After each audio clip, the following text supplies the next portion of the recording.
Welcome to Smart Syllabus students. As you know, we are already in your SSLC final exam preparation crash course. So in this crash course, as you know, every day we solve 100% question for the perfectness. So these 100% questions are going to come in your final examination 100%. So related to this, there are many videos in this channel. You can check all those videos in the description link. And even in the future, if you want to get the same videos, then you have to subscribe the channel and click the bell icon. Share these videos with your friends and don't forget to like the videos. And do not even forget to do the homework which is at the end of the video. Okay, today we'll continue with one more 100% question. Let's begin.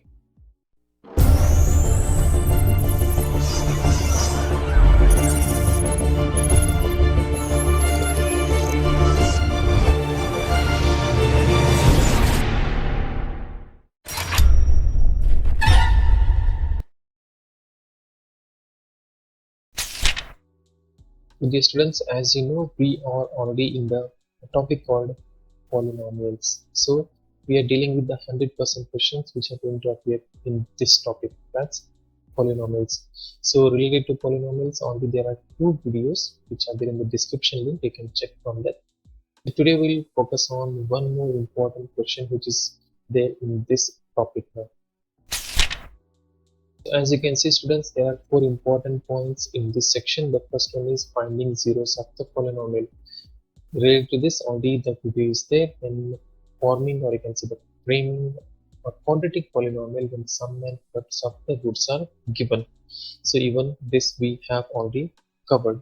But today the remaining point is this one. That's forming a polynomial when roots are given. So today we'll focus on this. Now first there will be the remaining point, that is finding the remaining roots when two roots are given, right?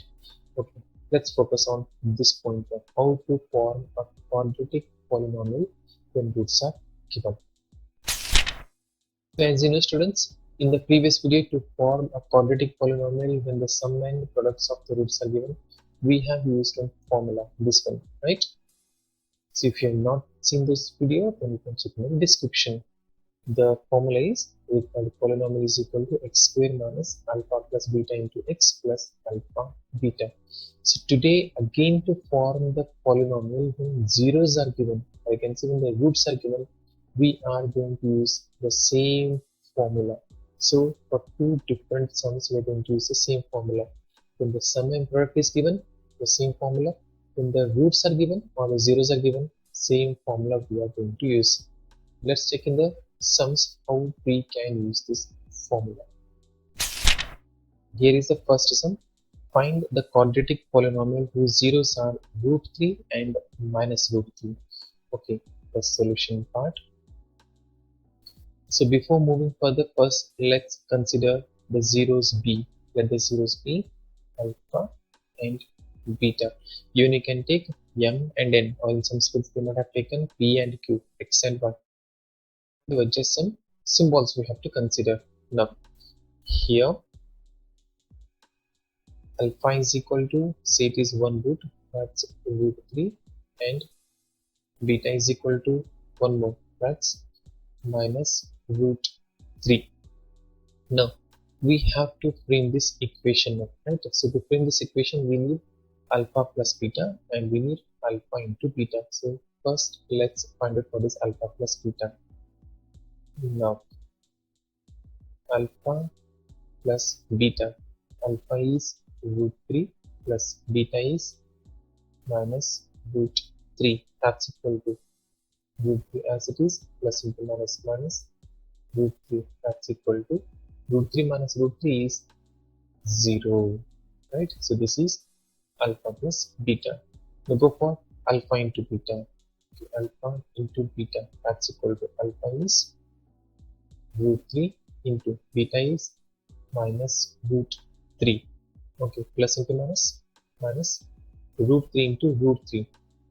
So you can find the answer in many ways. What we'll do, root 3 square we write. So root 3 square, this root sign and the square get cancelled, so we get minus just this 3. So this is product of the roots, or you can say product of the zeros. So now we have sum of the zeros, now we have product of the zeros. Substitute both the answers in this equation. So that's equal to square as it is minus alpha plus beta. Alpha plus beta is 0. 0 into x plus alpha beta. It means it is product of the roots. It's minus 3. That's equal to x square minus 0 into x at least it is 0. Plus into minus minus. So that's 3. That's equal to x square minus 3. So this is the required polynomial. So this is the quadratic polynomial because the power is just 2. That's why it is called quadratic polynomial. Therefore, the quadratic polynomial is x square minus 3. Very easy, right? But again, the formula. So if you know the formula, you can solve all these things. Okay. To make it more perfect, let's continue with one more sum. Okay, the second sum. In the quadratic polynomial, whose zeros are 4 by 7 and 2 by 3.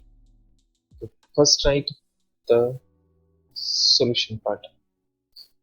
So before continuing anything, we have to first consider the zeros. Let's say 0 be alpha and beta.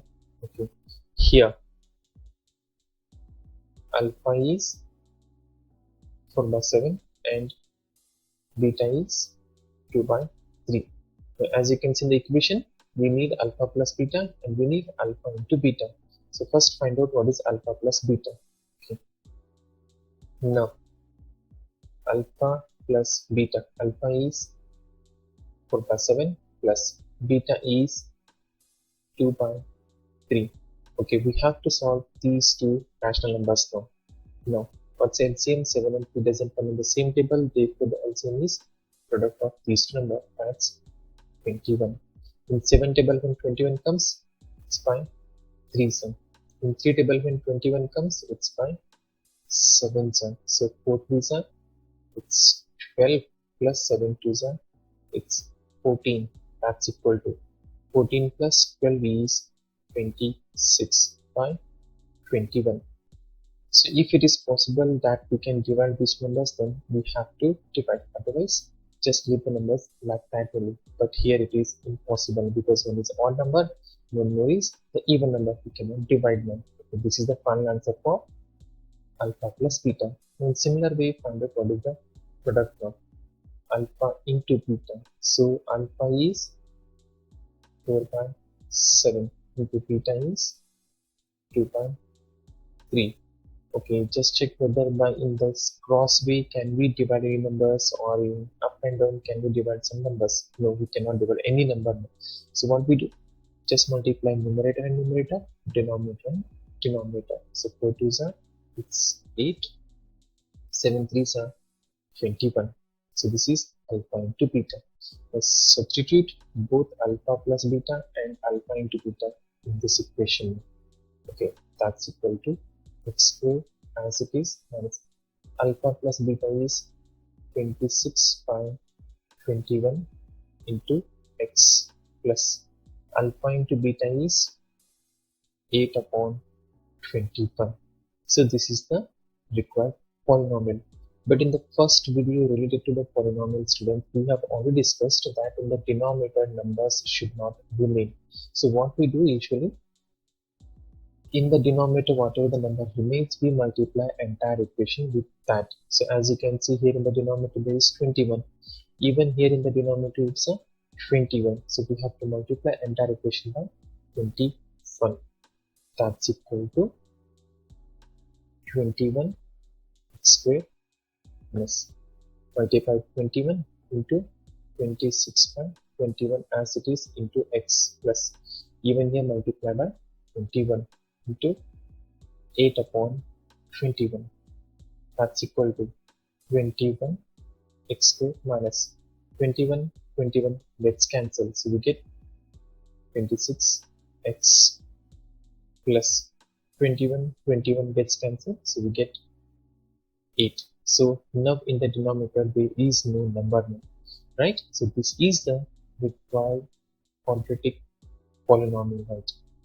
Therefore, the quadratic polynomial is 21 x squared minus 26x plus 8. This is the required quadratic polynomial. Now again, one more simple sum it is, right?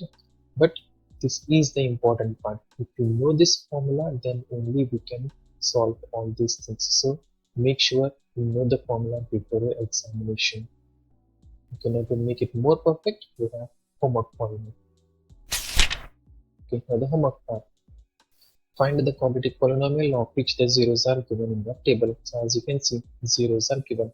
So this is first 0, this is second 0. So like that you have to consider. It means these all are alpha values. These all are beta values. So take the alpha values, take the beta values. First find out alpha plus beta, then find out alpha into beta. Substitute these two in the formula which we know to form the quadratic equation. Then solve a few steps, we get the required equation. For that, come back to these two. That's the main important sums. By using these zeros, this is alpha and this is beta. Similarly, this is alpha and this is beta. Find alpha plus beta, find alpha into beta. Again, substituting the required equation. Then we get the required quadratic polynomial. By doing this, homework students, you are making yourself perfect for these 100% questions. So you have to make these sums perfect, and for that you have to solve this homework. Okay, with this we learned one more 100% question in this series now. So if you have watched the video till here, then don't forget to hit the like button because your likes are very important. Okay, students, subscribe the channel, press the bell icon, share this video with your friends. We will meet in the next video with one more 100% question. Till then, study well, study hard.